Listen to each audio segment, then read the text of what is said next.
Bonjour à tous et à toutes. Merci Maxime pour le moment d'adoration qu'il nous a donné. Merci à notre Seigneur et Sauveur. Et merci pour le Saint-Esprit qui est présent parmi nous.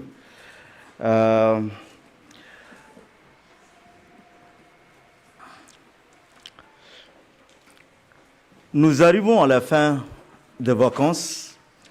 Nous entrons bientôt dans une nouvelle année scolaire. Même si cette rentrée s'impose à nous, personne ne l'accueille toujours avec enthousiasme, n'est-ce pas? Pourquoi avons-nous parfois de la peine à entrer dans cette période? Cela ne concerne pas seulement les enfants, mais aussi les enseignants, les ouvriers, les directeurs et les salariés, les responsables et bien d'autres encore. Lorsque nous nous demandons pourquoi, la première chose qui nous dérange pour entrer, c'est le réveil. Avant même le réveil, il faut déjà se coucher plus tôt, la veille. Nous entrons alors dans une forme de contrôle, de règles et de discipline. L'homme croit être libre. Il a été créé pour dominer et il n'aime pas être soumis. Il n'aime pas le mot soumission. Il veut être libre sans que personne ne le contrôle. Il est vrai que Dieu lui a donné le pouvoir de dominer sur quoi? Sur le poisson de la mer, sur les oiseaux du ciel, sur le bétail, sur toute la terre et tous les reptiles qui rampent sur la terre. Dans Genèse 1, 26, on voit. Mais il est aussi vrai que l'homme est soumis au temps que Dieu a créé. Il a été créé avant lui, à la lumière que Dieu a établie, et surtout à Dieu lui-même. Le Créateur qui a le pouvoir de donner le souffle de vie et de le retirer. Aujourd'hui, nous allons méditer sur l'obéissance, qui est étroitement liée à la soumission. On ne peut pas être soumis sans obéir. Le titre de notre méditation est l'obéissance du Christ. L'obéissance du Christ. Le texte biblique que nous allons lire se trouve dans Hébreux 5. Prenons ensemble Hébreux 5, le chapitre entier, Hébreux 5.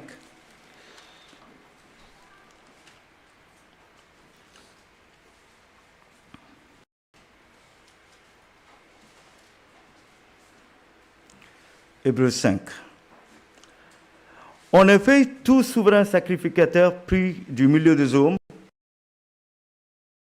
est établi dans l'Église de Dieu, afin de présenter des offrandes et des sacrifices pour les péchés.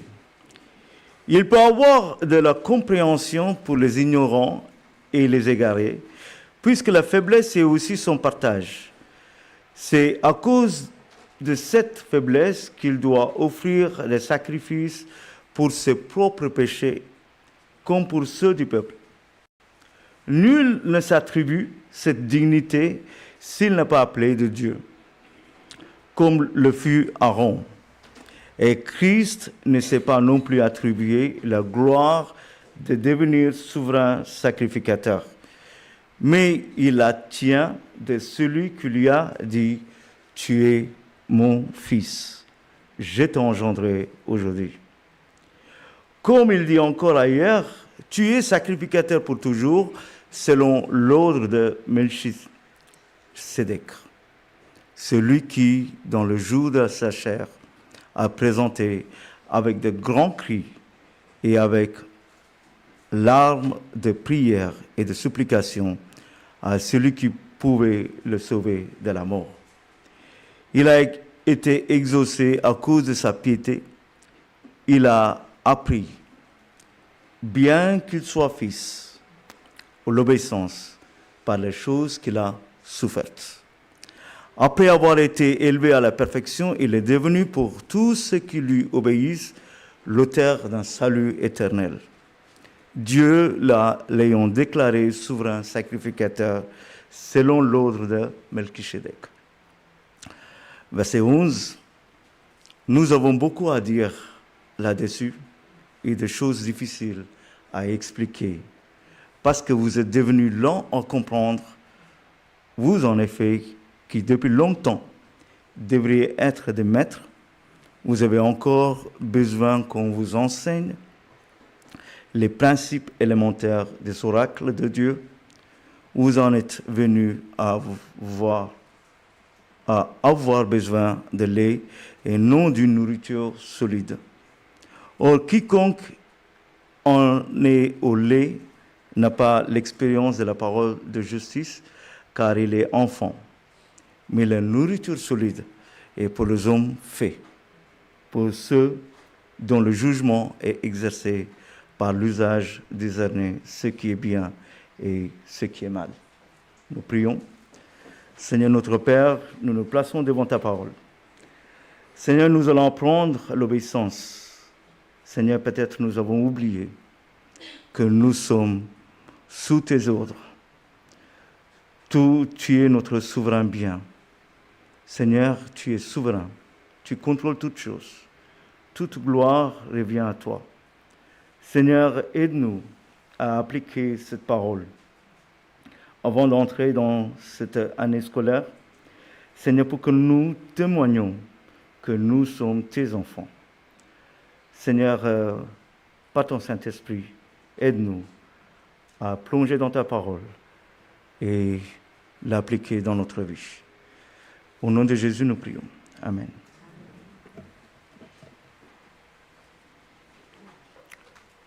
Donc, je répète, le titre de notre méditation est l'obéissance du Christ. Le verset clé de notre méditation est Hébreux 5, 8. Il a appris bien qu'il soit fils, l'obéissance par les choses qu'il a souffertes. C'est un verset difficile à comprendre. Dans notre dernière méditation, nous avons vu l'humilité du Christ. Nous avons vu comment le plus grand maître nous a enseigné d'humilité dans Jean 13. Lui, le créateur de l'univers, a lavé les pieds de ses disciples afin qu'ils apprennent l'humilité. Son humilité, c'est une humilité par excellence. Le Dieu souverain, la deuxième personne de la Trinité, n'avait besoin de s'humilier. Le Dieu souverain n'avait pas besoin d'être soumis ni obéir. Il est hors de temps, il est le Dieu d'éternité. Il n'est pas soumis au temps, car c'est lui qui l'a créé. Nous refusons souvent l'humilité, la soumission et l'obéissance. Alors que nous sommes naturellement appelés à vivre sous les règles que Dieu nous a fixées. Nous ne pouvons pas y échapper, même si notre cœur n'aime pas toujours obéir. Mais remarquons, Christ a obéi. Bien qu'il soit fils, Jésus a appris l'obéissance par les choses qu'il a souffertes jusqu'à la mort de la croix. Donc, frères et sœurs, apprenons de l'obéissance de Christ afin de marcher vers la maturité spirituelle. Apprenons de l'obéissance de Christ afin de marcher vers la maturité spirituelle. Nous allons voir ce texte par 3 points. Le premier point, c'est acceptons la volonté de Dieu. Acceptons la volonté de Dieu. Hébreux 5, le premier 6 versets. Le deuxième point, obéissons malgré la souffrance. Obéissons malgré la souffrance. Dans Hébreux 5, 7 à 10. Le troisième point, c'est grandissons par la mise en pratique. Grandissons par la mise en pratique c'est la dernière partie. Donc, à travers ces 3 points, nous apprendrons du Christ et appliquerons l'obéissance dans notre vie. Donc, le premier point, acceptons la volonté de Dieu. Le premier 6 versets, je vais relire, Hébreux 5, le premier 6 versets. En effet, tout souverain sacrificateur, pris du milieu des hommes et établi pour les hommes dans le service de Dieu, afin de présenter des offrandes et des sacrifices pour les péchés. Il peut avoir de la compréhension pour les ignorants et les égarés, puisque la faiblesse est aussi son partage, et c'est à cause de cette faiblesse qu'il doit offrir des sacrifices pour ses propres péchés comme pour ceux du peuple. Nul ne s'attribue cette dignité s'il n'est pas appelé de Dieu, comme le fut Aaron. Et Christ ne s'est pas non plus attribué la gloire de devenir souverain sacrificateur, mais il la tient de celui qui lui a dit « Tu es mon fils, je t'ai engendré aujourd'hui ». Comme il dit encore ailleurs, tu es sacrificateur pour toujours, selon l'ordre de Melchisédek. Souverain sacrificateur. Aucun peut prétendre ces fonctions, même les anges. Aucun homme pieux, même pas Abraham, appelé père de la foi, ni Joseph, dont les péchés ne sont pas mentionnés dans la Bible, ne peut s'attribuer cette fonction. Que Dieu puisse donner cette fonction de souverain sacrificateur qui se tient entre l'homme pécheur et Dieu. L'homme est perdu. Il a perdu son statut de celui qui peut se tenir devant Dieu. Personne ne peut tenir devant Dieu. Personne, absolument personne, ne peut se tenir devant Dieu par ses propres mérites. Sachez du jardin d'Éden veut dire la présence de Dieu. Vous étiez morts par vos offenses. Confirme que personne ne peut tenir devant Dieu. Le secours doit venir de Dieu et l'appel doit venir de Dieu. Les hommes pieux, les justes par la foi, attendent le secours de Dieu, attendent la miséricorde de Dieu et sa grâce et sa bonté. Dieu a employé un moyen pour intervenir pour l'ensemble de l'humanité. Ce moyen s'appelle élection.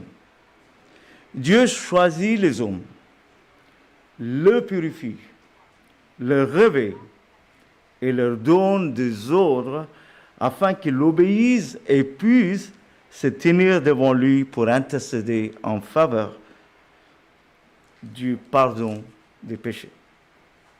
Le premier souverain sacrificateur établi dans cette fonction est Aaron.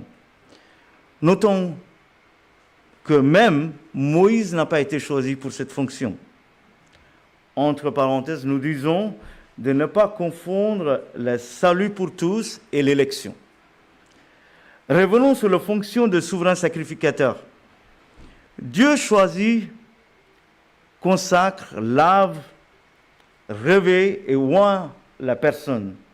Ça symbolise oint par son Saint-Esprit.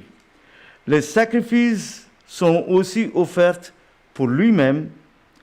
Nous voyons également que Dieu a frappé Nadab et Abihu lorsqu'ils ont agi d'une manière qui n'avait pas été ordonnée. Dans Lévitique 10, vous allez voir, la famille d'Aaron a été profondément touchée par ces morts et de connaître la sainteté de Dieu. Cela nous montre encore une fois que nous ne pouvons pas approcher Dieu selon notre propre volonté. Ce n'est pas parce que j'ai appris la Bible ou je copiais le chrétien et quelque chose, je peux l'accomplir pour Dieu, les tâches. Je dois attendre son appel et suivre ses ordres. Avant tout ça, nous n'apprenons pas que Dieu est terrible. Hein? Ce n'est pas Dieu qui est terrible, mais nos péchés est terrible pour se tenir devant sa sainte présence. Frères et sœurs, tremblons devant Dieu et ne prenons pas sa présence à la légère. Un exemple de prendre de légère, par exemple, je peux prendre, c'est répété plusieurs fois, excusez-moi si c'est plus, mais ça peut nous interpeller de venir en retard ici, sans préparation. Est-ce que nous sommes adorateurs ou spectateurs? Nous perdons le sens, n'est-ce pas?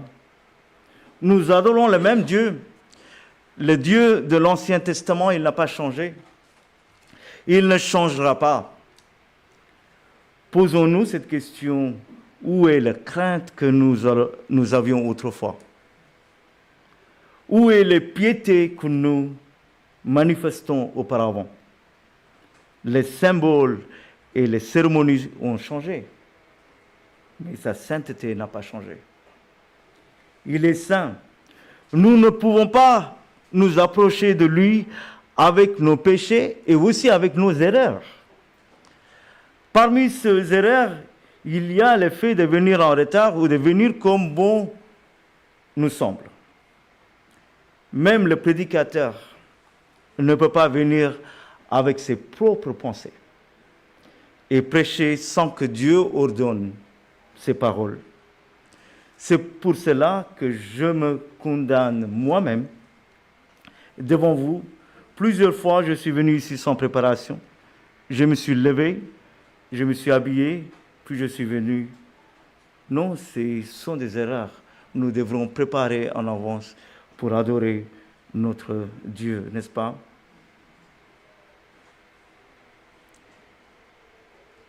Vivre sous la grâce ne veut pas dire vivre n'importe comment. Vivre sous la grâce ne veut pas dire vivre n'importe comment. Non, mes frères et sœurs. Non, nous allons être dans le monde pendant cette année scolaire. Nous allons vivre notre témoignage. Vivons d'abord ce témoignage ici, devant nous-mêmes. Oui, nous allons résoudre ces problèmes, Dieu voulant, si Dieu le permet, de la semaine prochaine.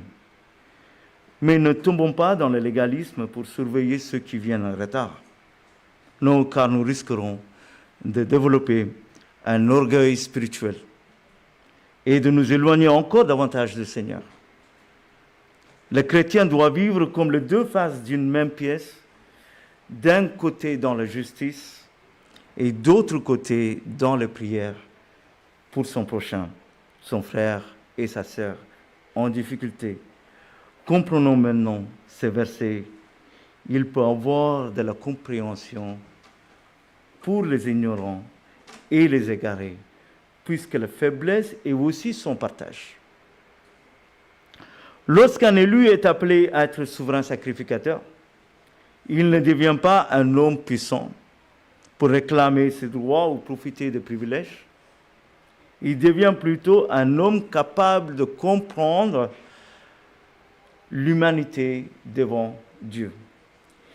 Il possède de la compréhension. Quelle compréhension, vous pouvez dire?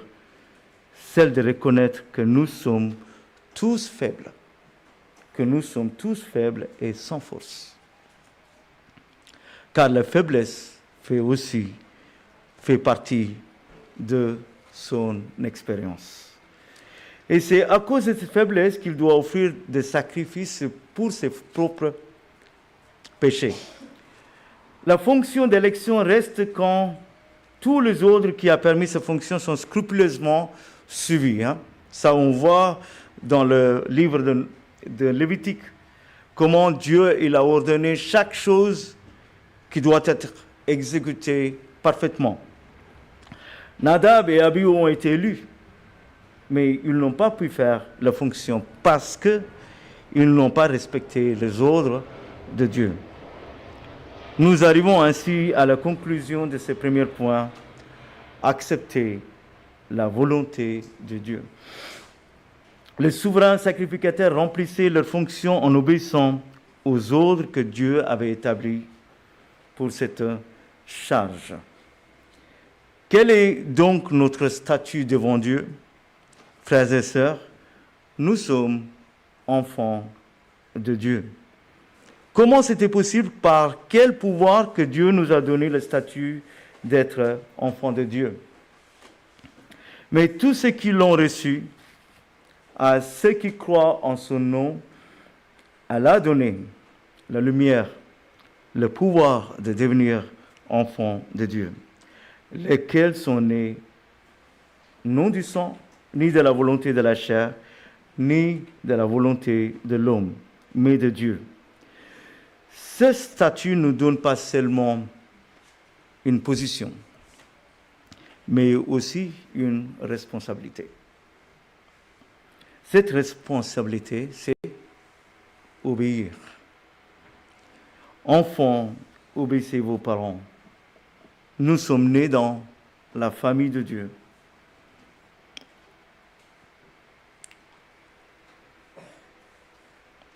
Dieu est notre Père et nous devons lui obéir et le respecter.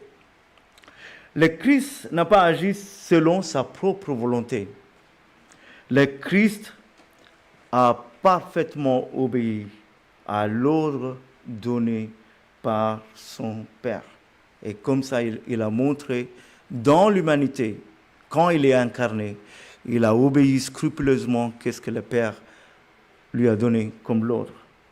C'est pour ça qu'on voit que Christ a prié chaque fois. Le Christ a parfaitement accompli la tâche que son Père lui a confiée. Christ n'a pas agi par sa propre volonté.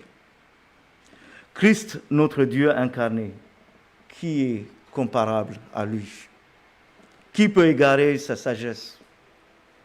Créateur de l'univers, il n'a pourtant rien fait de lui-même.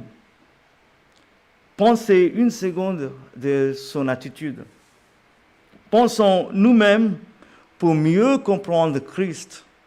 Si nous connaissons quelque chose sur ce sujet, nous pensons souvent que nous le maîtrisons. Et si quelqu'un vient nous instruire dans un domaine, notre ego nous empêche, n'est-ce pas, parfois d'accepter son enseignement. Moi, je pense à moi-même que j'ai eu une leçon dernièrement. Et moi et la famille, sœur France-Hélène, on est parti voir l'atterrissage de l'avion près de chez nous. Moi, je travaille depuis 26 ans à l'aéroport. La sœur, elle a posé une question, qu'est-ce que ça veut dire avion? Pendant 26 ans, je ne savais pas. Je ne dirai pas non plus, vous allez demander à elle, qu'est-ce que ça veut dire? Mais notre ego est touché si jamais que nous pensons maîtriser quelque chose. Christ, qui connaît parfaitement toutes choses, a accepté d'être instruit par son Père. Quel Dieu, quel merveilleux Dieu que nous possédons. Quand la femme de maladie de 38 ans l'a touché et guéri, il a dit, qui m'a touché? Donc nous comprenons sa vertu, sa divinité parfaite. Mais pourtant, lui, il a obéi. Le Christ ne s'est pas attribué la gloire de devenir souverain sacrificateur. Il la tient de celui qui lui a dit, « Tu es mon fils, je t'ai engendré aujourd'hui. » Le Christ a parfaitement obéi l'ordre donné par son Père. Ça nous conduit. Donc, acceptons la volonté de Dieu en faisant sa volonté. Ça nous conduit dans le deuxième point.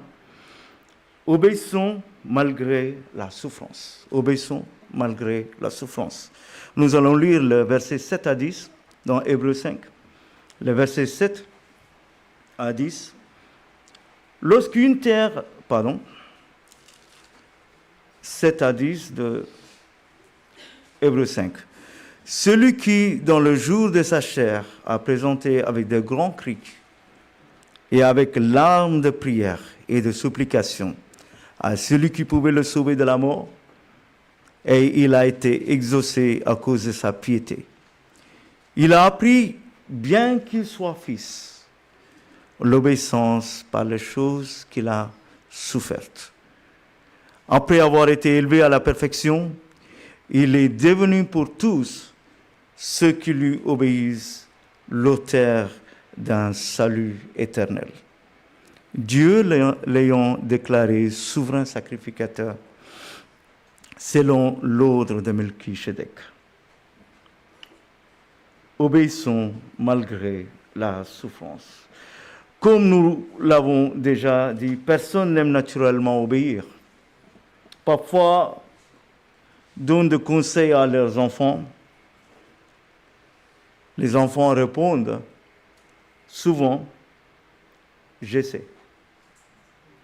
Beaucoup d'enfants ne réussissent pas dans leur parcours parce qu'ils pensent déjà connaître le sujet ou parce qu'ils se disent que c'est facile et qu'ils le verront plus tard.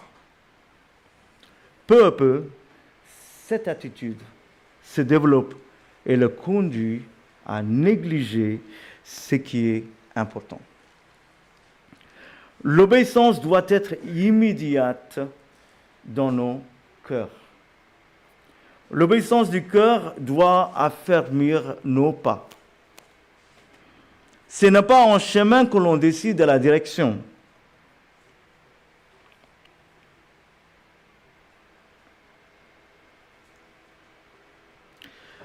La direction doit être décidée avant de partir. Nous devenons esclaves à celui qui nous obéissons, n'est-ce pas? Si nous obéissons à Dieu, nous devenons serviteurs de Dieu. Mais Dieu ne nous traite pas comme esclaves, il nous traite comme ses propres enfants. Il nous traite même des amis.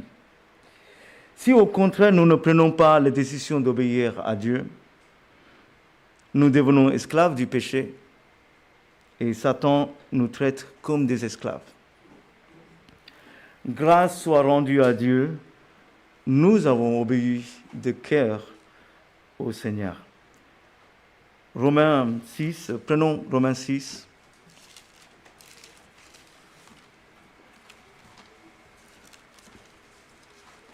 Romains 6, le verset 16 et 17. Romains 6, 16 et 17. Ne savez-vous pas qu'en vous livrant à quelqu'un comme esclave, pour lui obéir, vous êtes esclave de celui à qui vous obéissez, soit du péché qui conduit à la mort, soit de l'obéissance qui conduit à la justice. Mais grâce soit rendue à Dieu de ce que, après avoir été esclave du péché, vous avez obéi de cœur à la règle de doctrine dans laquelle vous avez été instruit. Vous avez obéi de cœur. Les versets 7 à 10 dans Hébreux 5 englobent la souffrance de Dieu, souffrance du Christ, particulièrement sa prière à Gethsemane, ses souffrances durant les procès et jusqu'à la croix. Là, il a parfaitement accompli le rôle de souverain sacrificateur. Mais nous devons aussi préciser que durant toute sa vie terrestre, comment il a obéi à ses parents. Et il a exercé ce rôle dans une obéissance parfaite. Tu es souverain sacrificateur pour toujours. Verset 7. Celui qui, dans le jour de sa chair, a présenté avant de cris, avec de grands cris, et avec l'âme de prière et de supplication à celui qui pouvait le sauver de la mort, il a été exaucé à cause de sa piété. Donc il a appris, bien qu'il soit fils, l'obéissance par la souffrance. Comme le souverain sacrificateur offrait des sacrifices pour leur propre péché, et pour le péché du peuple. Le Christ a offert un sacrifice unique lui-même. Sa vie sans péché est devenue l'offrande parfaite. Dans sa chair, il a souffert pour le monde. Il est entré dans le sanctuaire spirituel avec prière, larmes et supplications. Père, pardonne-leur, car ils ne savent pas ce qu'ils font. Cela nous conduit au verset remarquable maintenant, 5, 8. Nous allons relire. Bien qu'il soit fils, il a appris l'obéissance par les choses qu'il a souffertes.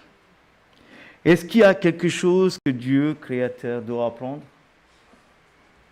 Non. Le verset nous dit qu'il a appris l'obéissance par les choses qu'il a souffertes. Nous avons que la théorie est une chose, d'avoir la théorie est une chose, mais que la pratique en est une autre, n'est-ce pas? La pratique, nous ne pouvons pas exercer dans une matière. Confierez-vous votre corps à un chirurgien qui a fait de longues études, mais qui n'a jamais pratiqué? Sans entrer dans une cuisine, on ne devient pas chef. Par son incarnation, le Christ a pris un corps d'un homme. Il a goûté la souffrance, tout en obéissant parfaitement ce qu'aucun homme n'a jamais accompli. Par son obéissance, il nous a rachetés de ce que nous avions perdu par notre désobéissance. Nous avons perdu ça, la présence de Dieu par notre désobéissance, mais Christ a pris pour nous cette obéissance par la présence de Dieu, par son obéissance à son Père. Le Christ a parfaitement accompli la tâche que son Père lui a confiée. Nous allons lire dans Romains 5, 19 aussi, par un seul homme, la désobéissance est venue, et par un seul, l'obéissance est rendue parfaite. Le Christ a parfaitement accompli la tâche que son Père lui avait confiée. Versets 9 à 10. Christ a élevé dans la perfection. Il a une obéissance. J'ai 7 critères d'obéissance. Une obéissance d'écoute. Une obéissance malgré la souffrance. Une obéissance malgré l'abandon du Père. Une obéissance malgré l'abandon des disciples. Une obéissance dans la solitude. Une obéissance malgré l'incompréhension des siens. Une obéissance avec les intercessions de prière pour les autres. C'est ainsi que Christ a obéi jusqu'à la mort. Une obéissance parfaite. Par son obéissance parfaite, le Christ a été élevé à la perfection. Il est le souverain sacrificateur complet et éternel. Lorsque notre corps subit la souffrance, notre bouche parle le langage de la souffrance. Quand nous recevons un coup, il est souvent suivi d'exclamations ou de cris. Parfois même un langage grossier peut sortir de notre bouche. Nous avons des automatismes dans nos réactions. Mais lorsque Christ a souffert, il a fait monter vers Dieu de grands cris avec larmes, prières et supplications. Façonnons-nous notre vie comme celle de Christ. Ou nous préparons-nous simplement à vivre la vie d'un homme ordinaire? Posons-nous la question et mourir? Non, frères et sœurs, notre appel est extraordinaire.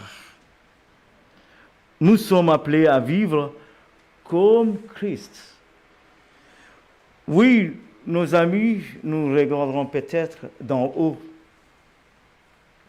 Il est bizarre, ils vont dire. Il ne veut pas prendre un verre avec nous. Il ne veut pas fumer avec nous. Il ne veut pas entrer en boîte de nuit avec nous. Il est prêtre. Il est pasteur. Parfois, pour réussir dans la vie professionnelle, nous savons qu'il faut parfois participer à des soirées ou des activités extra-professionnelles. Prendre la décision d'éviter cela peut devenir une souffrance pour nous. Mais nous ne voulons pas que ce soit le patron ou les collègues qui nous aident à réussir notre vie. Nous voulons que ce soit Dieu qui nous place dans une position. Et s'il ne le fait pas, je reste dans la position qu'il me donne et je l'accepte de souffrir là où il me place. Donc, frères et sœurs, obéissons malgré la souffrance. Ça nous conduit dans le troisième point. Et après avoir fait de volonté et obéir dans la souffrance, grandissons par la mise en pratique. Grandissons par la mise en pratique. Nous allons lire les versets 11 à 14 dans Hébreux 5 pour terminer. Quand je dis pour terminer, ça vous encourage, n'est-ce pas? Donc, Hébreux 5, 11 à 14. Nous avons beaucoup à dire là-dessus et des choses difficiles à expliquer parce que vous êtes devenus lents à comprendre.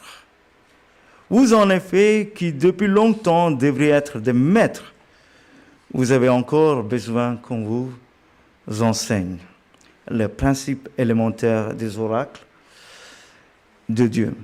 Vous en êtes venus à avoir besoin de lait et non d'une nourriture solide. Or, quiconque en est au lait n'a pas l'expérience de la parole de justice, car il est un enfant.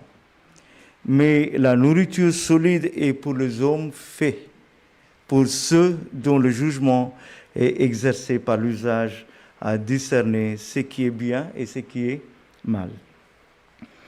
Il ne suffit donc pas d'accumuler des connaissances. La maturité demande aussi ce que nous recevons soit exercé dans notre vie. La maturité demande aussi que ce que nous recevons soit exercé dans notre vie. Ici, l'auteur se tourne vers nous. Après avoir démontré comment Christ a parfaitement accompli la volonté du Père, obéissant jusqu'à la mort, il montre qu'il est devenu pour tous ceux qui l'obéissent l'auteur d'un si grand salut éternel. Puis il dit, vous êtes devenus lents à comprendre. Il ne dit pas que vous n'avez pas de capacité de comprendre. Comprenons bien ça.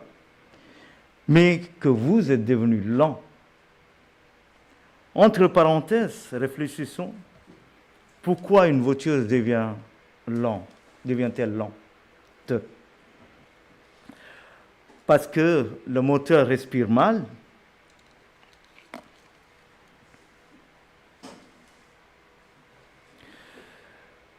Parce que le carburant arrive mal.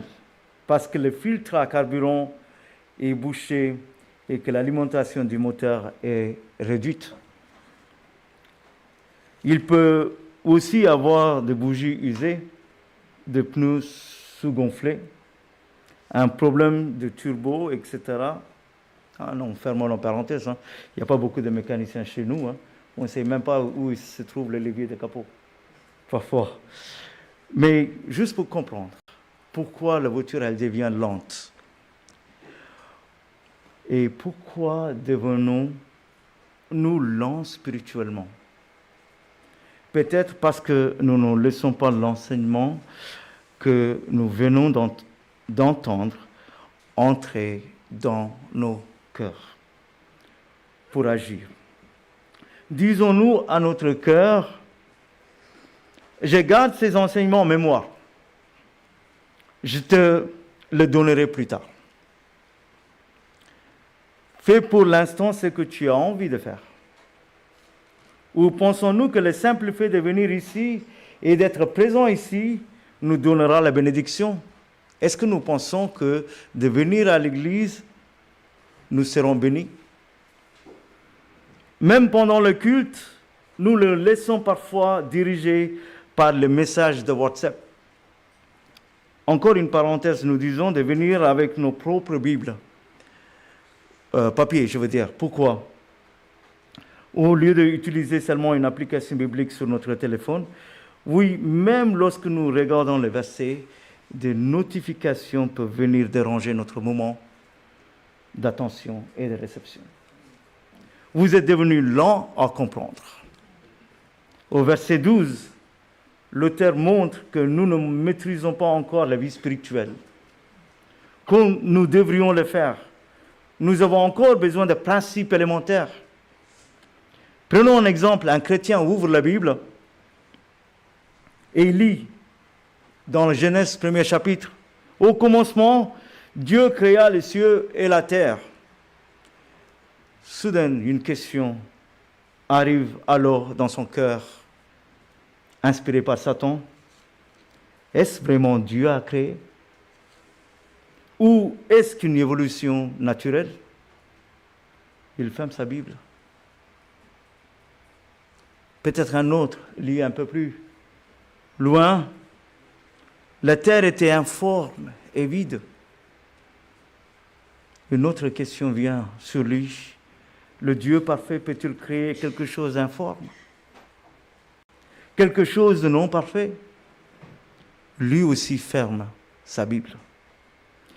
Il y a tellement de dérangements lorsqu'ils lisent la Bible.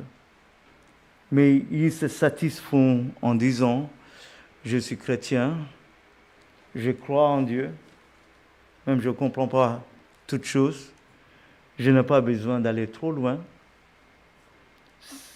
Ça, c'est une attitude d'un enfant. Au lieu d'être des maîtres, nous restons au niveau des petits-enfants. Mais si vous implorez la sagesse de Dieu, il ne vous laissera pas dans l'état d'un enfant ou un amateur. Il vous fera grandir pour devenir maître dans les choses que nous croyons. Prenons maintenant le verset 13 et 14. Or, quiconque en est lent, en est au lait, n'a pas l'expérience de la parole de justice, car il est un enfant. Mais la nourriture solide est pour les hommes faits, pour ceux dont le jugement est exercé par l'usage à discerner ce qui est bien et ce qui est mal.